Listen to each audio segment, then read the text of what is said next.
Hello, Seward United Methodist Church. Welcome to this Wednesday devotion. This is Reverend Mary Kay. Delighted to be with you once again.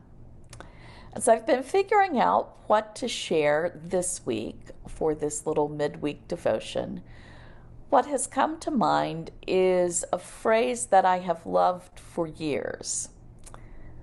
Practice random kindness and senseless acts of beauty. Maybe some of you remember that phrase. It was popular for a while. I think I even have a little button that says, practice random kindness and senseless acts of beauty. And I'm thinking it might be time to revive this phrase and the spirit behind it. You know, we're all getting tired of the pandemic. We're getting weary. We're getting tired of the divisiveness within our country. And so maybe what we can do is to begin to do a few more random acts of kindness and senseless acts of beauty. I checked the history of the phrase. On Google, you can find all kinds of things anymore.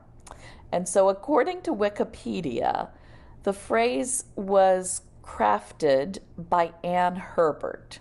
And she just jotted the phrase down on a placemat in 1982. Yeah, it's been around a while, but it caught on.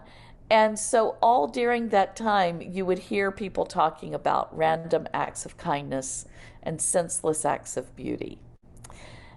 In 1993, she actually wrote a book with that title, Practice Random Kindness and Senseless Acts of Beauty.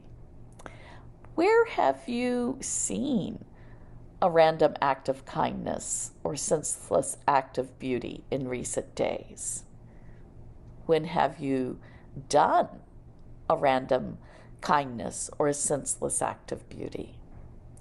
I think of my husband, Steve, who we both really like the little local coffee shop across from where we live in Lincoln. And about once a week when he picks us up coffee, he will get an extra muffin for our elderly neighbor across the hallway.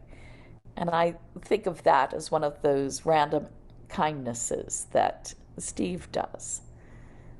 Where else have you seen a random kindness or a senseless act of beauty? I like to tat, which is a form of lace making, which gets linked up with all kinds of other fiber arts like knitting and crocheting. And I don't know if you've heard of the places where public spaces are being knit bombed or crochet bombed. And so it's crafters that come up and they take bits of crochet and knitting and they wrap something in the public space. So often you'll see trees with tree trunks wrapped with all this bright colored knitting or crocheting just to be a senseless act of beauty, to bring a smile and to lift spirits.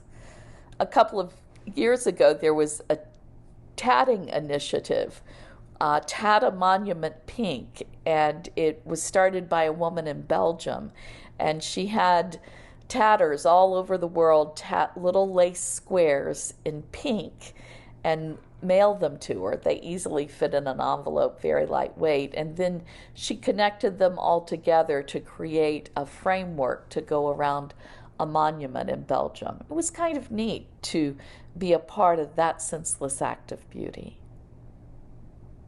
There will be times coming up in the holidays that we can practice random kindness and senseless acts of beauty.